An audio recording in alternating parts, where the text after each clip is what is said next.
Welcome to LC Screen Talk.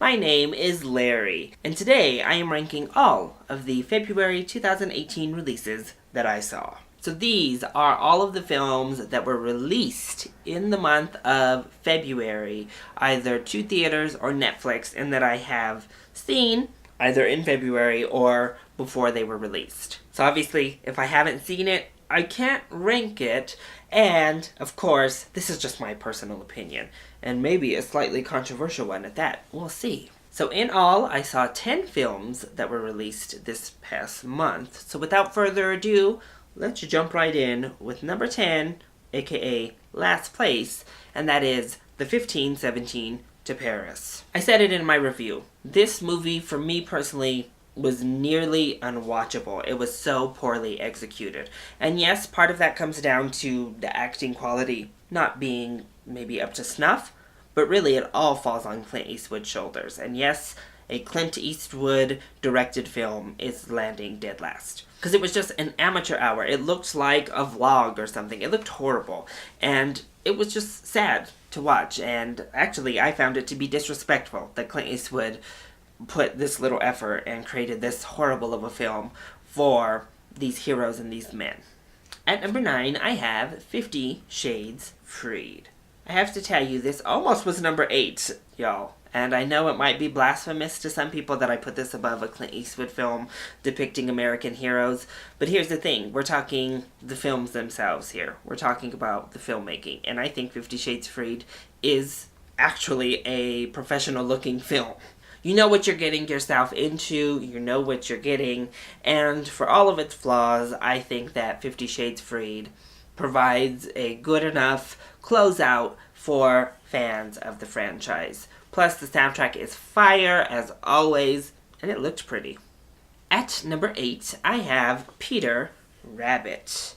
Now, a lot of people are liking this film a whole lot more than I did, and I actually have been stunned. Just stunned by the reviews of this movie because I don't think it's good. And honestly, it was this close to being put at number 9 under 50 Shades. But what lifted it to number 8 is that at least it was something a little bit new. It felt a little bit more fresh and provided some interesting things. It went off the predicted course a bit. However, it's just like gross out, crude humor throughout on a sweet character. The CGI is good to horrible, and it's like the same 5, 6, 7 jokes told over and over and over again. It's just repeated. Plus, there's not really a good message here to counteract the horrible stuff that our main characters do. Our main characters are awful, and it's hard to root for either one of the guys, to be honest. So if you like this film, that's good on you. It wasn't for me, though, and that's why it's at number 8. At number 7, I have the Cloverfield Paradox. This movie was mostly just a mess. There was some ambition in there. The first act, when we are really in the horror elements, was strong. I was really enjoying myself. And most of our cast does a good job. But then it just loses its mind, honestly. It just starts throwing in nonsensical plot holes left, right, and center. Things happen for literally no reason, and it very vaguely tries to tie itself into, in particularly, the first Cloverfield film. And it just feels like a hodgepodge rush job that the studio was accurate in sending off to Netflix. At number 6, I have Game Night. Another film that everybody else seems to like a whole lot more than I did. Biggest sin for me, I didn't laugh. I didn't think this movie was very funny, and I actually was bored through a good part of the movie. I just wasn't interested in what it is they were serving up. And then in this film as well, we just had several jokes that just kept going on and on and on and on, and they didn't have a very funny payoff. Like, why are we adding in Mandingo parties into Game Night? Like, what is this? This is stupid. But really, Game Night was just there for me. I don't think it was horrible. I don't think it was good. I think it was a film without teeth. A perfectly bleh, meh, okay, I saw that type of film that I'll forget about. At number 5, I have Every Day. So this film has its share of negatives, and especially from a look standpoint, it doesn't look as glossy and nice as some of the films lower here on the list. But it's at least interesting. It's a new, cool concept in which somebody changes bodies literally every single day. And they do such a good job of relating our two characters to the audience, our main two, and their connection, that it hits you when it wants to hit you, and it earns that emotion at the end of the film. Plus, I love tackling the issue of loving a person. Like, just loving who they are, no matter the outside shell. And I think that speaks a volume about sexuality and how we view sexuality, but also, of course, about something like shallowness and judging people. So, I think, unlike something like Peter Rabbit, which was a family film, this did have a great message to be told, and it was told in a very unique, interesting, and heartfelt way. At number 4, I have Early Man.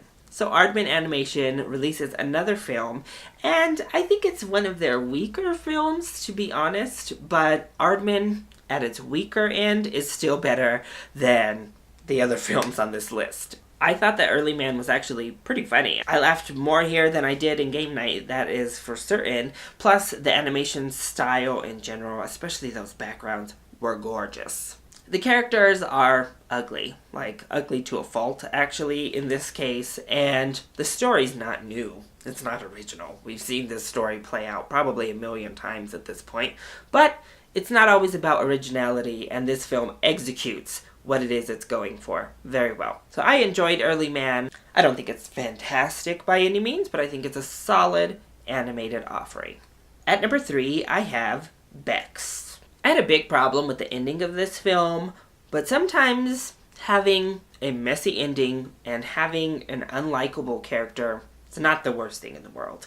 And this film was a well-made movie overall. I think the screenplay and the script were very strong. The acting was great, and it was nice to see a complex, developed lesbian character brought to the screen. Plus, the music was fantastic, and the singing was also very good. I was never bored throughout the film. However, it's still far behind my top 2, and that's mainly because I don't think the filmmakers knew where they wanted to go. Did they want to make Becks a relatable, character that we all were rooting for and connected to? Or did they actually realize that they had just created an unlikable, almost unredeemable human? And I don't think they necessarily did. I think they tried to have their cake and eat it too, and really tried to show her an endearing light at the end of this film after what she just did. And that's what kept it from being a great movie to me, but it's still a good movie that I did like and I appreciated. At number 2, I have Annihilation. I loved this movie. I think it is fantastic. Visually stunning. Just absolutely gorgeous. The acting, fantastic. I think all 5 of our leading ladies are wonderful here. Concepts, very intellectual. I actually think this movie is much smarter than most of the recent intellectual type of films. Why? Because it stays consistent within what it's talking about. It provides a WTF, mind blow crazy type of ending, but it earns that crazy type of ending. It stays consistent and lays down the groundwork as we build up throughout.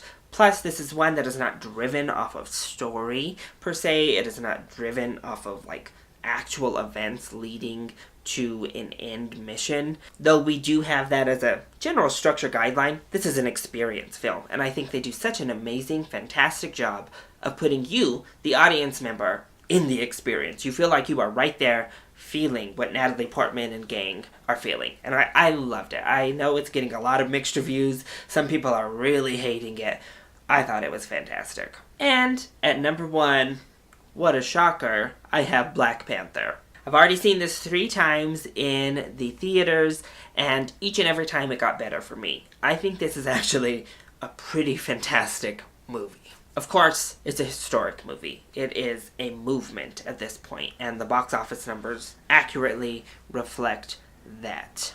But furthermore than just being a movement, it's being as successful as it is because it's really good. The action is fantastic. It's gorgeous. The music, the set designs, the cinematography, the costume designs are all so good. The acting is amazing. Not only does it give us strong black characters, it gives us strong female characters, and in particular combines both of those to give us strong women of color, which is so rare in big budget films, period, but I mean, virtually unseen in superhero films. And yes, I'm looking at you, X-Men, for, just constantly doing nothing with my favorite Storm.